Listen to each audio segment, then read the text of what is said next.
여러분 안녕하십니까, 아이구루입니다. 오늘 평광렌즈를 아침에 만들었는데 도착은 어제 도착했습니다. 고가 렌즈는 오후에 보통 만들지 않습니다. 오전에 정신이 맑을 때 그거 하나만 가지고 만듭니다. 다른 것들이 섞이면 여러 개를 같이 하는 중에 실수가 생기거든요. 사람이 동시에 여러 개를 한다는 게 쉬운 게 아니지 않습니까? 이거 하나만 한 1시간 들여가지고 정밀하게 조절 가공을 하려고 노력을 하죠. 다행히 아무 실수 없이 잘 되었고 그래서 잘 찾아가셨죠. 그런데 그걸 다 만들고 놔둔 상황에서 어떤 다른 분께서 오셔가지고 안경을 새로 하셨습니다. 문제가 있었습니다. 이렇게 작업을 했습니다. 막상 딱 써보더니 이거 자기 거 아니라는 거예요. 그럴 리가요 하면서 고객 카드를 봤는데 그 사람의 형 도수 이름이 비슷했어요. 가운데 자도 같았고 마지막 글자만 달랐습니다. 그리고 마지막 글자에 초성까지 같았어요. 헷갈렸던 거죠. 그 사람 고객 카드에 그 형의 도수가 기입이 되어 있었던 것이죠. 당연히 안 보일 수밖에 없죠. 다시 해드리겠습니다 하고 이거를 버리고 다시 해드렸습니다. 그런데 역시 별로라는 거예요. 아까보다는 낫지만 별로다, 이거 아니다. 보니까 그 형의 난시 축을 조정을 해야 되는데 그대로 놔두고 그냥 작업을 해버렸던 것이죠. 이것도 버린 겁니다. 세 번째 다시 해드린 거죠. 그분도 웃으면서 이러면 미안하지 않느냐, 자기가 제 실수기 때문에 괜찮다라고 해가지고 새 렌즈인데 두 조를 버리게 된 겁니다. 이거는 바로 폐기 처분이 이렇게 되는 거죠. 이렇게 안경이 기계로 그냥 깎는 거 아니야? 당연히 기계로 그냥 깎는 겁니다만 실수가 나오게 됩니다. 이게 아무리 실수를 안 하려고 하고 30년을 했잖아요. 밥 먹고 하는 일이 이건데도 불구하고 고객이 막 이렇게 많았던 것도 아니고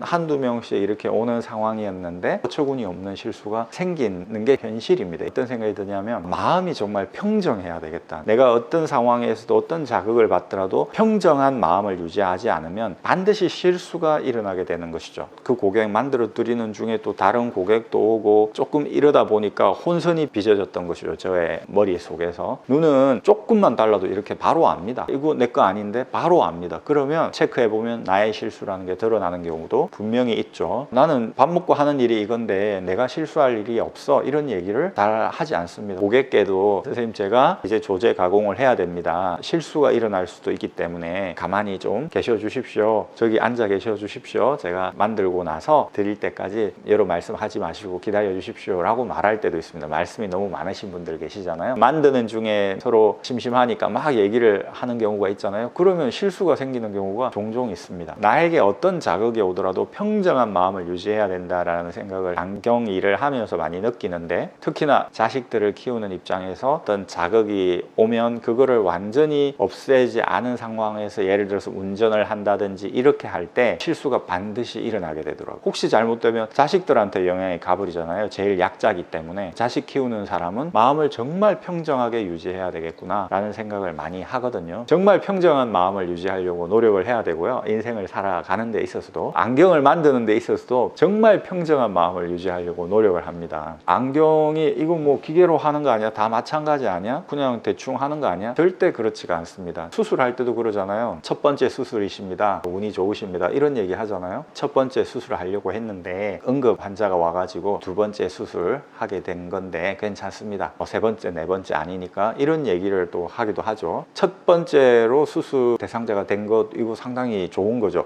그만큼 실수가 줄어들 수 있다는 것이기 때문에. 그 정도까지 이게 아주 정밀 작업이 요구되는 일은 아니라 할지라도 이렇게 실수가 나오는 경우가 생긴다는 거죠. 그분처럼 바로 썼을 때 자기가 인지할 수 있는 실수면 그나마 괜찮은데, 인지할 수 없는 실수다, 예를 들어서 왜곡이 일어났다든지 이런 거는 바로 인지할 수 없기 때문에 그냥 갑니다. 그런데 실수는 여전히 남아있는 거죠. 그러면 자기에게 안 좋은 것이지 않습니까? 거만이라든지 조제 가공이라든지 이런 모든 과정 속에서 실수가 조금이라도 들어가면 안 되는 그런 거기 때문에 안경이라는 부분에 대해서 가볍게 생각하셔 주셔서는 안 된다, 그런 말씀 드리고 싶어서 말씀드렸습니다. 고가 렌즈 같은 경우는 실수가 나면 그 부분을 저희가 고스란히 떠안아야 되기 때문에 또한 비용을 지불하는 것일 수도 있는 거라는 것이죠. 여러분 감사합니다. 아이구루였습니다. 또 찾아뵙겠습니다.